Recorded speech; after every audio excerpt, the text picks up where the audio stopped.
Assalamu alaikum wa rahmatullahi wa barakatuh. At the outset, let me brief about Maxell for our new members. Maxell Alumni is an official association of Maxell Leadership Council, which is the brainchild of Professor Dr. Ashraf Rizvi. Under his dynamic leadership, Maxell launched several programs such as Executive Diploma in Management, Marketing Management, Digital Marketing, Communication Management, IELTS, IIT Foundation, Business English, Spoken Arabic, to name a few. The objective of alumni is to promote the interest of Maxell. We share the common goal, that is educational upliftment of minorities through educational interventions. Maxell Alumni organizes educational webinars for the benefit of young and experienced professionals. Our skill development programs provide bearing to enhance the skills in the areas of artwork, calligraphy, youth leadership, and digital learning. With this short introduction, I take this opportunity to welcome you all to the session on exam techniques. Let me ask a simple question. Name the nation we all hate. I repeat, name the nation we all hate. The answer is simple: examination. The time allotted for this session is extended up to 75 minutes to accommodate major and important topics. If time permits, we shall take few questions at the end. The exams are the knowledge assessment process, but it's quite stress builder for most students. Day before the exam, many tend to be most religious and pious person on the earth, folding their hands. Soon after the exam, we get a common reply from most students. They give me the questions I don't know, out of syllabus. You will always find a smart student who replies, I gave them the answers they don't know.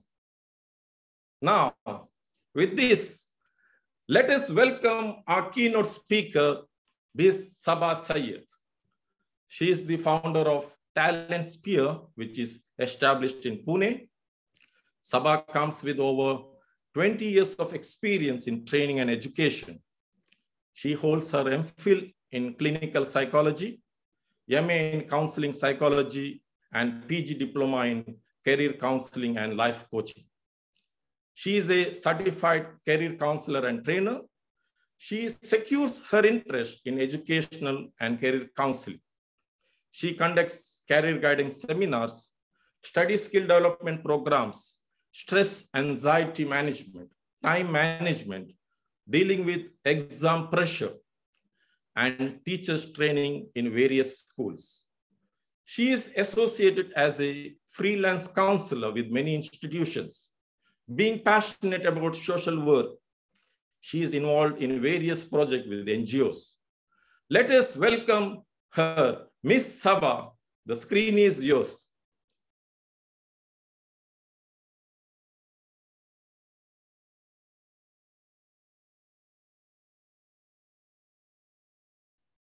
Madam, can you unmute, please? Yeah, you need to. Thank you so much, Wasim sir. Assalamu alaikum and welcome all the students and parents. Very good evening to you all. Today's topic, I don't know out of interest you all are here or out of fear of exam you all are here.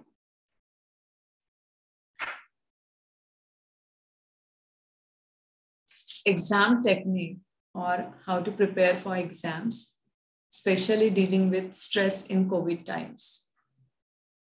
Am I audible, sir?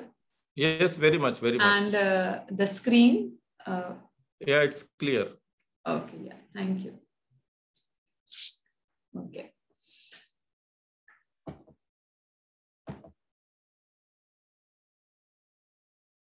Though there was no COVID, or there was no education online system, that time also we all used to be worried about the exams. I think there must be very few students who love exams. I don't know, there must be hardly 0.01% or something. Most of the times, since our childhood, parents or maybe the people around us always ask us about the exam, or they generally always worry about our exams. Whether child is in LKG or UKG or primary section, still they generally tell exams are appearing, you have to study, you have to plan for the exam. And that is how that fear for exam starts building. Otherwise, exam is just like another day in the school or college. Only due to fear, we tend to even forget whatever we have learned. Many times you might have experienced this, that at home, whenever somebody is taking your studies, you are able to really give all the answers. And as soon as you enter in the examination hall, you tend to forget. You tend to get confused. So today's topic is how to really appear for the exams without any pressure. 2020 Jan, suddenly we started hearing one word, COVID-19. After that, lockdown, then unlock, and many of the things, everything like got affected. But the impact on students and teachers is the most. You might have read 1.6 billion students from 188 countries were affected because of COVID-19. We had never imagined that the whole education system will be online, distant. There is total disconnect between the teacher and student. Means, though you all are meeting teachers, but it's the same manner, it's the same way how we are meeting. I can see only names on the screen and there are no any faces or human pictures. It is only alphabets and numbers. So the same thing is happening even during your school days. Means like whenever there is a school online, you are doing it through Zoom or any other platform. And on the screen, there is either only teacher's face is visible or all these alphabets and numericals are there. So that teacher-student relationship, discussion between students, learning from each other is not happening. So there is definitely a disconnect. And because of all this and online learning system, children might be facing a lot of difficulties coping up with the syllabus. They have, and the result is low confidence, lot of stress, anxiety, and fear of exam. Of course, most of the students who are in primary or secondary, they have multiple options based questions, MCQ based questions, or maybe exams are conducted that way. But the students who has to give some difficult exam, entrance exam like JEE, or maybe in India, it is like NEET or SAT, ACT, they have to prepare for it as per normal rules and regulations. Hardly few percent of the syllabus is omitted. Otherwise, SAT is the whole syllabus is as it is there. JEE also, the syllabus is same as per old times. It means those students who are really focusing for higher exam or competitive exams, they're really having this stress and anxiety of exams. What is exam? Various aspects of exam is, of course, preparation, study skills, which really may prepare you in a better way. Time management. Most of the times, children know the answer or students know the answers, but because of time management, they cannot complete their paper. And very, very important thing which affect on all these things is their confidence. Confidence or the self-belief is the most important aspect in the exam.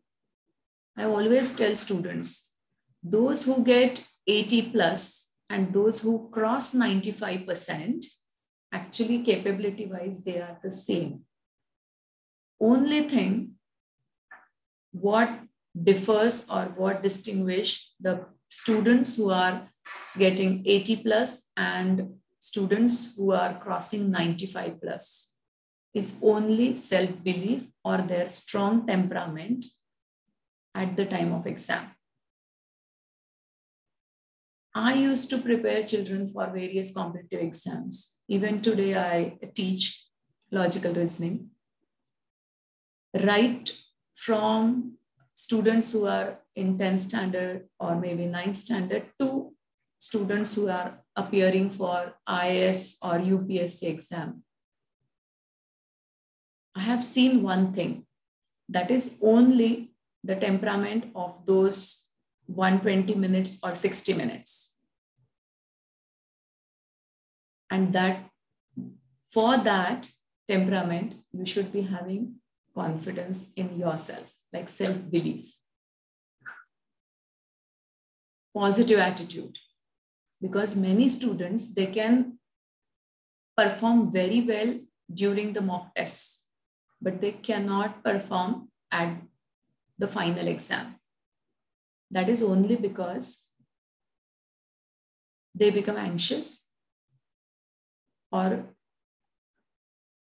they tend to forget or get confused or they are affected because of that performance pressure. Memorization, of course, memory is tested in the exam. We know few exams, you really don't have to have the rote learning pattern, but most of the exams, definitely memory is tested. So memory is one of the aspects. Consistency or determination is very important because consistency and determination is going to help you during the exam preparation. And of course, the focus, because focus, as you know, because of online system or COVID-19, most of the students are studying online. I tend to give them tips like there is always pop-ups, Google ads and all that. And you really tend to have that temptation of watching some YouTube video, which you are interested in. Any topic it can be, but it's still a disturbance. So though it is online, there are a lot of disturbances. So you might have understood the importance of focus in COVID times, means in online education. But offline, when it was offline, that time also, focus really matters a lot. We can't make this session interactive. I like to have all the sessions interactive, but due to lack of time, because there are so many things. I was reading the flyer, getting ready for the exam study, tips to help while studying, exercise and recreation during exams, ideas for exam day, overcoming the stress and how to face a failure. So many topics I have to cover. So I have to do it one way. I cannot, but definitely at the end, we can have a discussion or question answer session. So I will really go fast. If supposing somebody is having any doubt or any query, you can raise the hand and we can unmute you and you can ask the question. So don't hesitate to really raise your hand in between as well. Okay. And I think you might be knowing all the Zoom features. You can use reactions. You can unmute yourself and talk, or you can simply raise your hand. So as announced, I will try to really complete it within 60 minutes, but I might take 75 minutes. Okay, so these are the various aspects and we'll see one by one. Self-belief or confidence.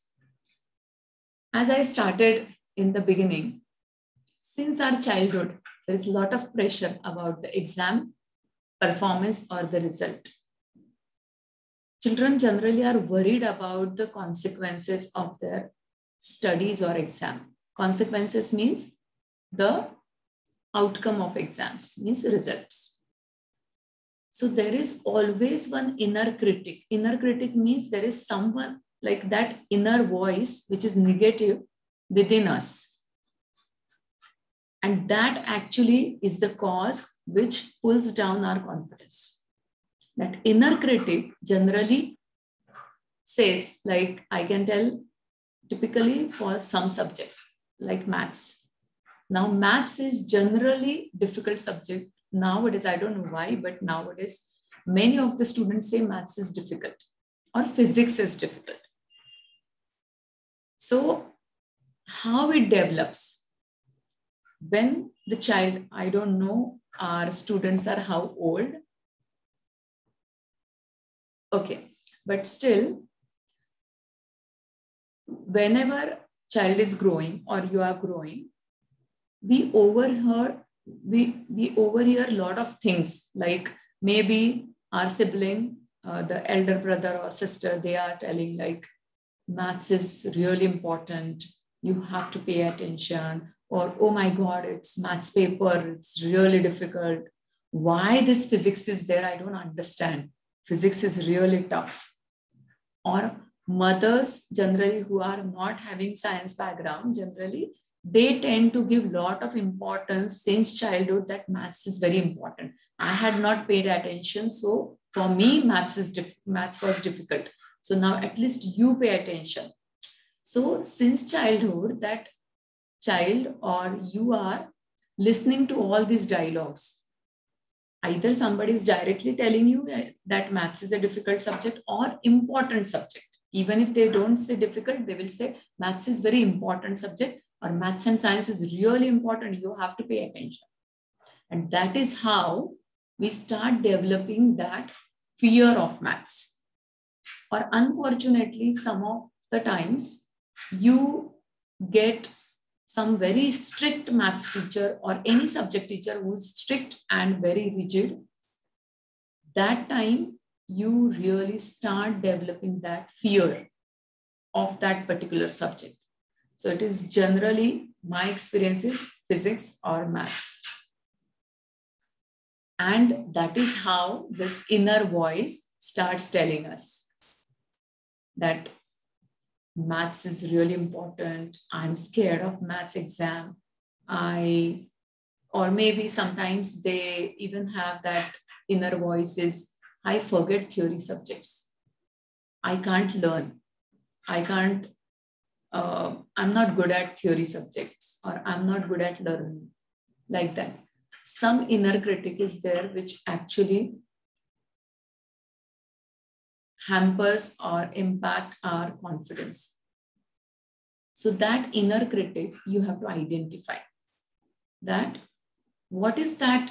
If supposing you have phobia or fear of any of the subjects, either you have fear of exam or you are having fear of maths, or you can have fear of any other subject. Maybe sometimes social studies, some of them may be having for English, literature, or maybe any of the sciences like biology and all.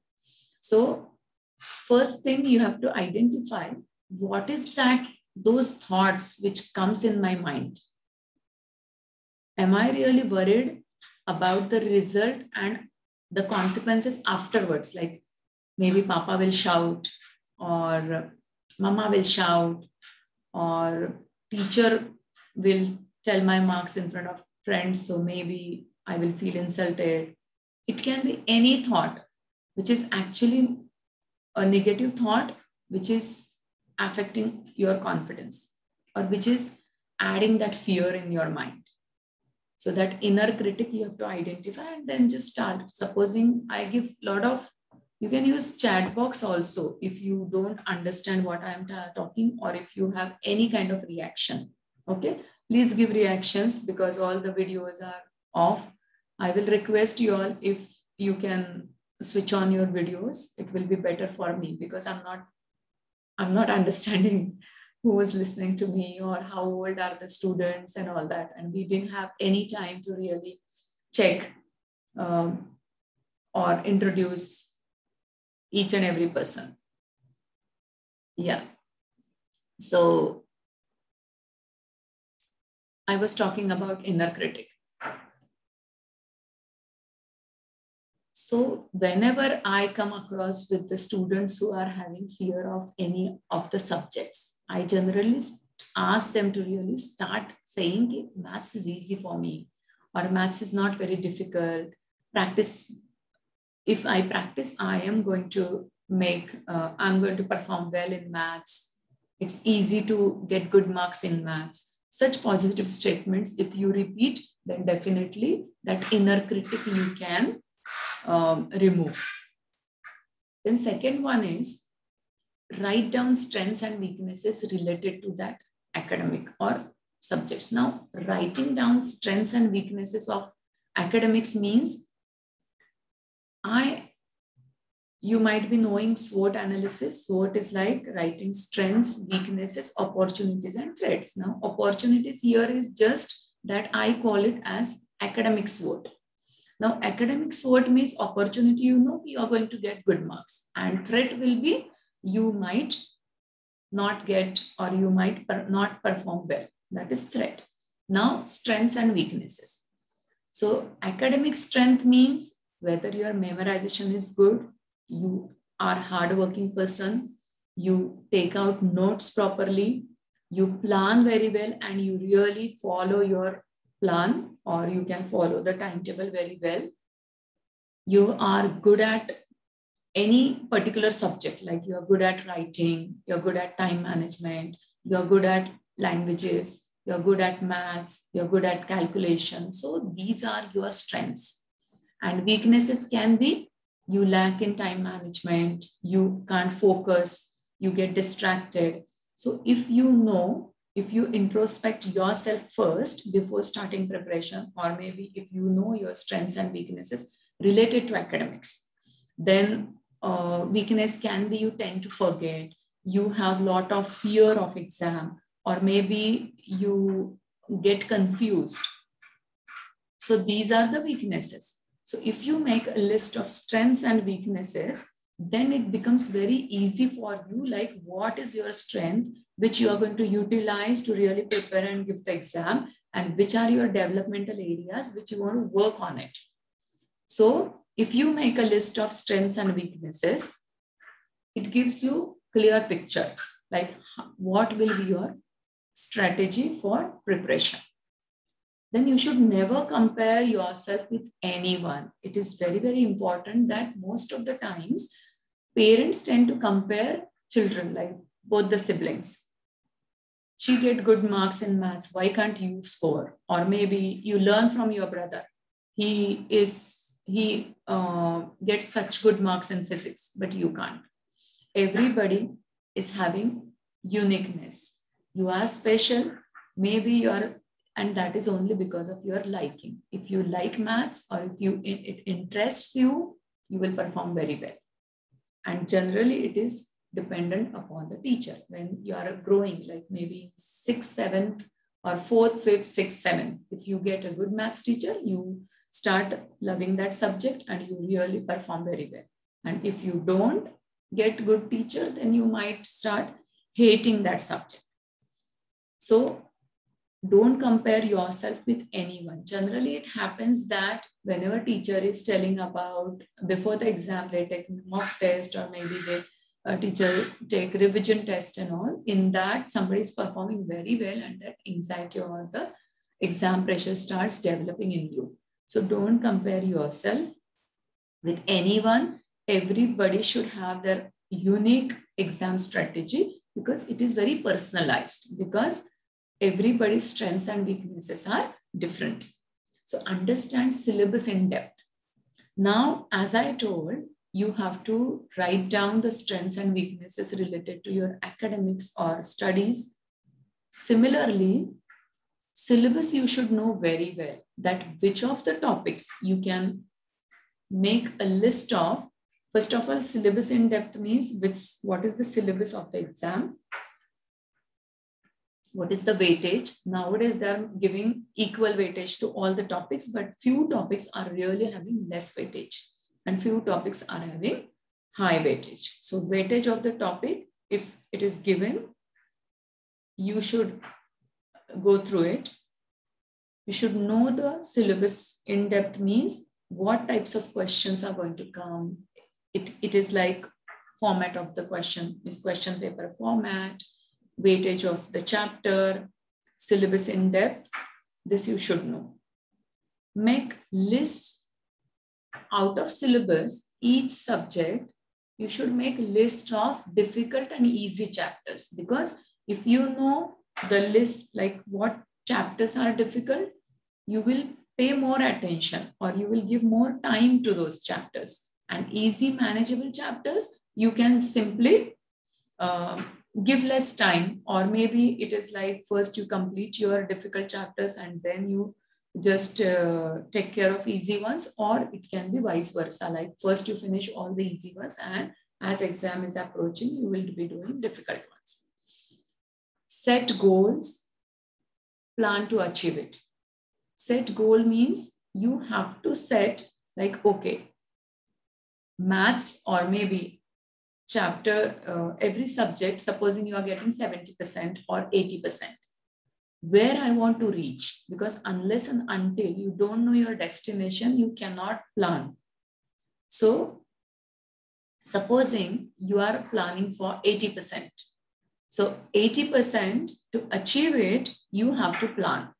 It means to get aggregate 80%, what are my strengths? My strengths are, say, English, then SST, bio is my strength. And what is my difficulty, area of difficulty or developmental area? Maybe I have to give more time for maths, physics, and something else.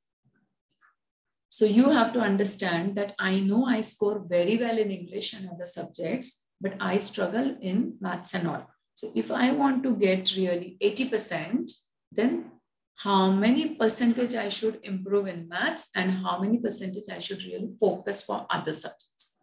Understood? So this is how you have to plan for your target or the goal. Now, motivation is very important, because whenever we plan our exam approaches and we make timetable, we really start studying with full speed or full energy. But after maybe, and that energy is there hardly for 5 days, 6 days, or maximum 8 days. And again, we go in our comfort zone and we really can't continue as per our plan. And most of the houses are having timetable made by the student, but it is very difficult for them to really follow the timetable. Following timetable is difficult than making a timetable.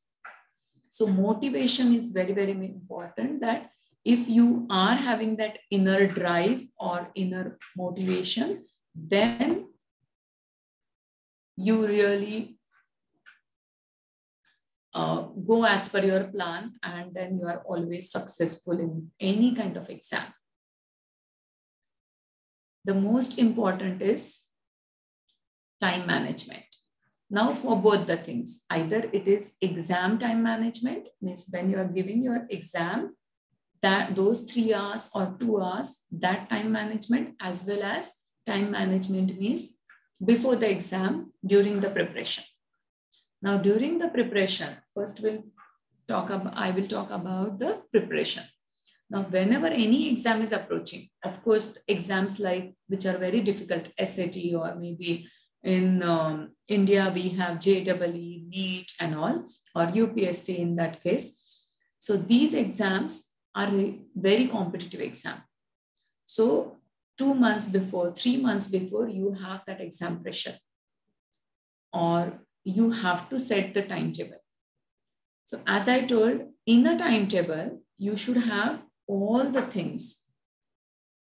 Many of the families or households actually switch off TVs, or they don't allow children to really watch TV as exam is approaching, or maybe if the child is in 12th standard or 10th standard, or maybe people who are giving competitive exams, they generally are away from all this recreational activities.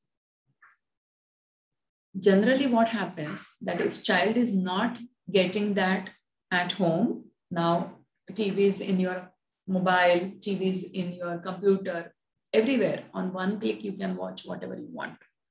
And even if we are not giving, children tend to go out with the friends in the society down, they watch.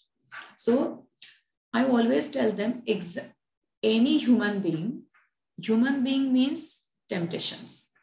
Human being means they have distractions. So we, instead of really shutting down those things, we have to teach our students to really deal with the temptations, deal with the distractions smartly. Now, how to deal with your temptations? Now, what are the temptations? Temptations are social media, TV, or maybe YouTube. All these are mobile games, video games. These are all the temptations and distractions. Whenever you are making your timetable, because human nature is, if you say no, they will trouble you. Trouble means the temptation will be more. As you will try to control yourself, you will have more temptation. You will be attracted to that thing more. So it is always better when you are making a timetable, 1 hour screen time you can keep. 1 or 2 hours. It is all based on your age and which exam you are giving. If exam is easy, you can keep 2 hours of recreational activity. If it is very difficult, you can keep 1 hour of screen time. Now that also we have to manage very smartly. You know, whenever we have our lunch or dinner, our blood flow, we feel lethargic after that. Do you know why we feel lethargic? Because the blood flow goes to the digestive system, and the blood flow is not that much to our brain. So that is why we feel lethargic. Now this 1 hour, generally it is after meal, after 1 hour, you feel lethargic. So that time, whatever you will study, you can't retain it because you are lethargic.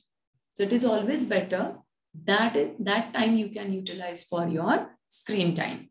Any social media, whatever you have, you can utilize that time smartly.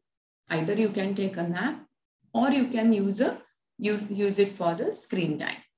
So 1 hour screen time, 1 hour physical activity compulsory, because blood flow to the brain is very, very important, especially when there is exam, because you are utilizing your brain continuously. You have to retain whatever content you are learning or reading.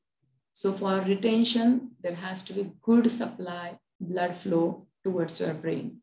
And that can happen only when there is a good blood circulation. And that is going to happen only because of exercise. Any physical activity, whether it is running, cycling, any kind of, even dance, Zumba, anything, walk, any activity, any sport. If you are interested in any kind of sport, you can continue it till last maybe 4 to 5 days, because games like sports like football and basketball, where you might get hurt. So it is not advisable to really continue before 1 month or maybe 15 days of the exam, because if you get injured or if you get a fracture or something, then it is really difficult for you. So it is always advisable to have these light sports, like you can go for run, jog, and all till the 3 to 4 days of the exams. And at home, you can even do till 1 day before the exam. So exercise and recreation has to be there. It should be part of your timetable. Sleep, 7 to 8 hours sleep is must. I know many of the people, like many of the students, they don't sleep 1 day before the exam. Whole night they will be studying. It affects on your performance because you might feel sleepy during the exam. So the best thing is study when your exam time is there. Like exam schedule is, say, supposing 11 to 1. So try to write something or give mock test at that time only, 11 to 1. Generally what children do, till the day of the exam, they will, whole night they will be studying, morning they will go to sleep 6 o'clock and they will wake up around 12 or 1 because there is no school and all. But if it is exam period, then you will feel sleepy because your body also has a clock. So it picks up that habit and it behaves in the same manner. So definitely you have to check while making a timetable, you have to take care of all these things. Okay. Review every day before bedtime. This is very important. What is this reviewing? Reviewing is whenever you are making a timetable, you should really be able to follow it. Otherwise, timetable becomes just a timetable and you don't follow it.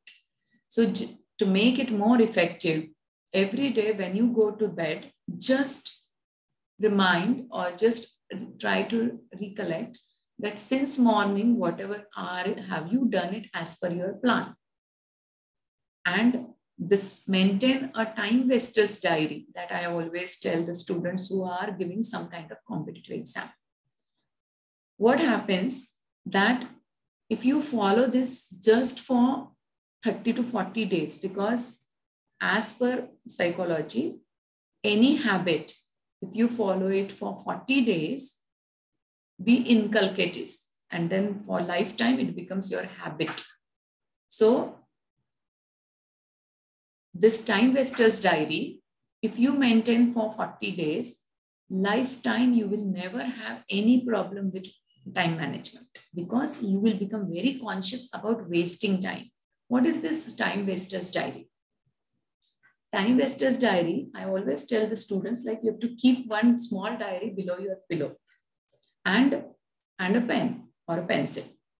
So whenever you are going to the bed, just try to remember, like since morning, which activity, doing what, with whom you have wasted your time that you feel. Means now supposing some child, he calls his friend and asks for the math sum or maybe some physics concept and they discuss over the phone. So he has learned something from his friend. So he might say, no, that phone call was really important for me. I learned. So it won't come in the time waster's diary. But supposing you have like it as per timetable, the slot was for studies or for something. And that time you were involved with someone, maybe discussing on some movie or discussing on just chit-chatting or gossiping with your friends and all. So that will definitely come under time waster. Like you have wasted your time doing this activity at this time. So if you maintain time waster's diary, you will never waste time. This is already tested with all my students who are successful. It really helps. So automatically follow your timetable. It's not important. Avoid time wasting. Automatically, if you become conscious about wasting your time, automatically you follow timetable. So following timetable, it is very, very important really to have check on your time wasting activities. Balanced schedule, including 1 hour physical activity. This I've already told. Small sessions with breaks in between. This is very important. Like whenever we have this retention, memorization, learning. So instead of having big sessions like so instead of having a big session like 3 hours continuously studying, if you can have 1 hour study and then break again 1 hour study, it will really help you. And if you try vision boards, like if you want to focus on some exam, definitely I'll just check the time. Yeah, 9:47. I have to speed up. Thank you so much for the reminder. Yeah, so vision boards really help you all. Now memorization techniques are there, like you can always use mind maps, flow charts, color coding, recording your own voice and listening to it, visualizing whatever you have learned, and make charts. Like if you are a visual learner, you should really make chart, put them on the wall so that you will learn quickly. So these are some memorization techniques. Definitely, I think we will plan a session when exams are approaching, because now maybe exams are not there, so children are relaxed. Study skills, I've covered a lot of things, but whenever you have to minimize the exam stress, so definitely you have to give a lot of mock tests. So if you will give mock test or practice test, and if you know your paper pattern, definitely you won't have that exam fear. Exam fear, if you want to really reduce, the best thing is note taking of that subject and giving mock test. That is really going to help you. Goal setting. Goal setting is like how to set a goal. So I think most of you all know what is the SMART technique to set a goal. So you have to be very specific how much percentage you want. You have to, or maybe when you have to complete your syllabus, then you have to set the deadlines when you are preparing for the exam, like maybe in 8 days, you want to do these many chapters and all that. And this is very important, a list of people who are going to help you. There should be 2 people always. One is called accountability partner and another is called the first people who are going to help you. So if you have a list of people, means maybe your friend, maybe your teacher, maybe your parent, who's going to help you in your studies. And accountability partner means whom you want to really show. See, I have, as per my timetable, I am achieving my goals. So accountability partner. So if you have accountability partner and list of people who are going to help you, your stress will reduce. One thing, you will be preparing it with a lot of focus, and as per plan, you will be going very systematically. And if you will have all this in place, definitely you won't have any exam stress. Now the last point is left, how to face the failure. So every exam, first of all, failure is okay if you are learning some lesson out of it. I always tell students that every mistake or every failure will be worth if you are going to learn lesson. So whenever you are getting any kind of failure, whether exam marks, you have got less marks or you can't perform and all, sit and analyze what exactly went wrong. And based on that, you really have to learn a lesson, and next time you can, because there is always a lot of opportunities are there, a lot of chances are there. Every failure should open new doors for you. Means you learn a lesson from it and don't repeat that mistake. If you won't repeat, or if you will learn and strategize your next exam, I think even a failure is worth. It's fine to really, because nobody is perfect. So move your screen. Okay. I don't know my screen, but it's fine. It's done. My point is, every problem comes with the solution. Similarly, every failure gives you, actually, you learn from it and you will again get some success out of it. Means like, supposing it's an exam and you will get multiple chances. You have to keep only one thing in mind, that nobody is perfect. World is full of imperfections. So even if you get, sometimes you face failure or you can't perform in the test, it's fine. You are going to get one more chance. And in your lifetime, 1 or 2 years hardly matter. There are so many students who are successful in the second attempt, third attempt. So it's fine. If it is too much competition, like very competitive exam, tough exam, even if you take multiple attempts, it's fine. It's okay. And you are going to like, but if you lose hopes, if you give up, there is no chance for you. Like there won't be any chance. So it is always better not to lose hopes, not to give up. Just try and learn from your failure and be focused in the next time. Don't repeat those mistakes. That is it. That is from my side for today. I think. Yeah, thank you so much. Here I will like to stop, because if we can always plan for the next year. So if anyone is having question answers or any query, you can definitely ask.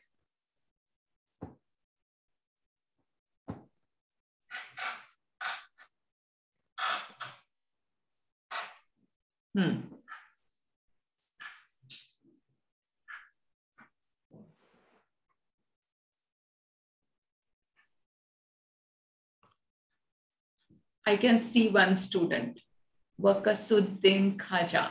Very good. And thank you for, yeah, you are raising your hand. Thank you for, first of all, thank you for keeping your video on. Very young chap. Please ask me. First thing I want to know, did you understand what I was actually telling? Wait a minute. You have to unmute yourself. Okay. Yes. Yeah, I understood it. That the thing which I was confused about is the last point here. The last point which you shared, use SMART technique. In that, the fourth point, list people who will help. So I didn't understand what is the meaning of that. Okay. People will help means, yes. I feel you are able to see, right? Yes. List of people who will help you. Now, when you are preparing for any exam, there are few, if you are having some doubt, okay? Yes. If you are having doubt, you will ask someone. Now, supposing if it is your maths paper.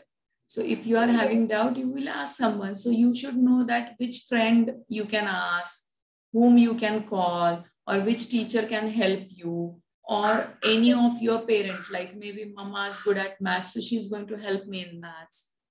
Like those who take your studies, or maybe those who help you, your friends, your teacher, or maybe some elder brother or cousin or someone, uncle.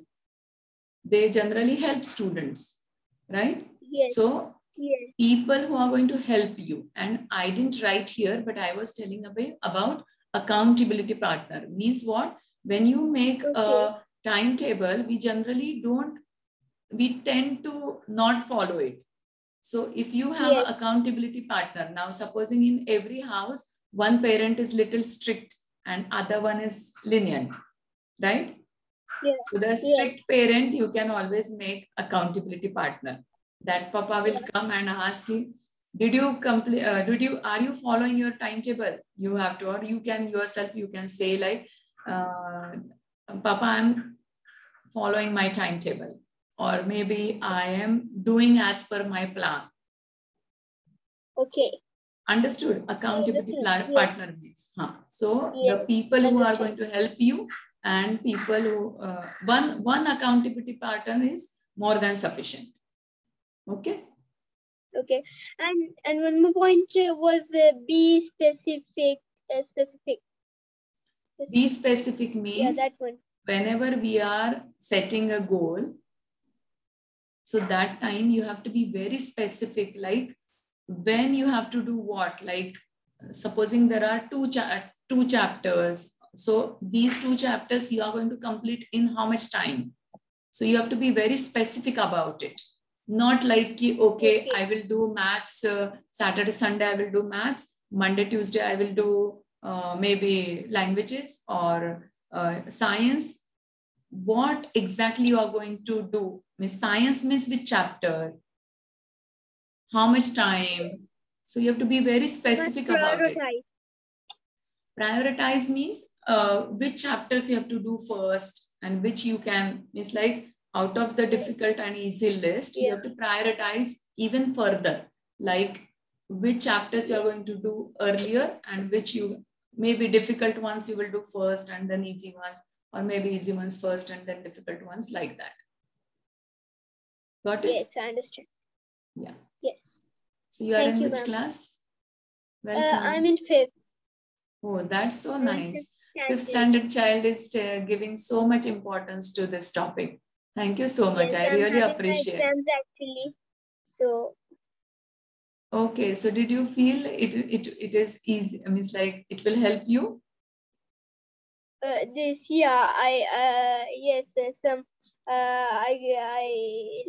found out great techniques. Like some techniques were very useful for me. Thank you so much. I couldn't help you more because of less time. Okay, now only 2 minutes left. Okay, anyone else? So wish you all the best. Okay. Thank you, ma'am.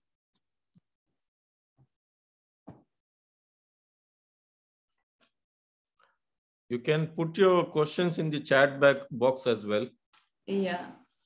During, Yasmin is asking, during final exams, 10 to 12 lessons in subject, though we start studying from 2 months, still we forget during exams. So yeah, so for memorization, I had given a list. I don't know whether you, so during the, see, memorization techniques means I had written about making flow charts. So flowchart or mind map means it's the extract of that whole chapter on one page. You can take a double sheet like this A4, you can take 2 pages and you can make a mind map out of one chapter. You can, if you are in higher class, like maybe 9th standard, 10th standard, you are having very huge chapters. So for that, you can even make 2 flowcharts, 3 flowcharts out of one chapter. Okay. Flowcharts or mind map, that really helps. Means like every chapter will have main points and then sub points. So if you can, and then in the last, like maybe if there is exam tomorrow, so one day before you cannot revise all maybe 10 to 12 chapters. So in that case, this notes or maybe flowchart, mind maps is going to help you. You just have to revise those mind maps before one day before the exam, so that it will be like a brush up. And if you know the keywords, then it is very easy for you to really write the answer, because keywords are important. We have to memorize or we have to keep in mind all the keywords. So if you know keywords, it is very easy for you. So making mind map of every chapter or maybe 2 to 3 mind maps in each chapter is very, very helpful. If you all are in ICSE, few topics are really having mind maps given already, or there are links through which you can access those mind maps. But CBSE is not having mind maps given ready-made. So you please understand, just Google mind map technique and then you can understand. So I think flowcharts, mind maps are going to really help you before the exam if syllabus is really very vast. Even note taking is important, very easy, means like very helpful. History dates, how to remember. Yeah, it's very, very important. History dates, we call it timeline. You have to, if your house, like if parents are allowing, or you can even put a paper or something, make a timeline in your room itself. Timeline means what? Whatever history topics you have, based on those incidences, you have to, supposing you have medieval history, or maybe you have history of 400 BC to 1800 something century, like that. You just have to check it out and make a timeline in your room itself. Means put we generally put a tape, colorful tape or something, or make a, just put a rope, and on that rope, you write all the incidences. Means like put some sticky notes on each and write those incidences should be based on the time dates. Means like maybe 400 BC what happened, then 600 BC what happened, then 800 BC what happened, and like that, which should be from your textbook. Now, supposing you have history 5 chapters. So first you do the list, just make a list of the dates and the events. And those you have to write, those you have to arrange on that timeline. So that will be a timeline of your particular chapters of history. Understood? That is then very easy for you to see. On daily basis, you are seeing that timeline and those all the sticky notes and incidences with the dates. So that will actually give you that visual input. Every day you are just like passing by, you will be having that attention, first thing. Secondly, you won't be confused, like 1957 what happened, in 1980 what happened, and all that. So you will have the flow, like which incident happened first and then followed by which incident happened and all that. So for history dates, you should have a timeline in your room itself, or maybe on your table or somewhere. So that really helps you to remember all the dates with the events. Periodic table actually has a lot of techniques. Periodic table has one song, like that we call it as first letter of each you have to take and just make it kind of a song or some acronym. You have to take one word from each and then just make it some musical. If you are a musical person, make it musical. If you are a visual person, so just make a chart out of it and make words out of it and make it more colorful so that you will remember it. So periodic table, there are many techniques how they really remember. So making acronyms I think is very effective. We are running out of time, I think. You can repeat if... Yeah. Any more questions, or we will go ahead with the vote of thanks? Yeah, I should go for the vote of thanks. I would like to thank our keynote speaker, Ms. Sabah Syed, for giving your valuable time with us and in fact delivering valuable insights and tips on exam techniques. Indeed, it was a very short duration, as you told me, to cover various topics. But given the time constraint, I feel you have made an attempt to highlight the important aspects on exam techniques. I would like to thank all our participants for attending this session. Thank you, one and all. Good night. Thank you so much. Good night. So with your permission, I will end the session. Yes. Thank you. Welcome.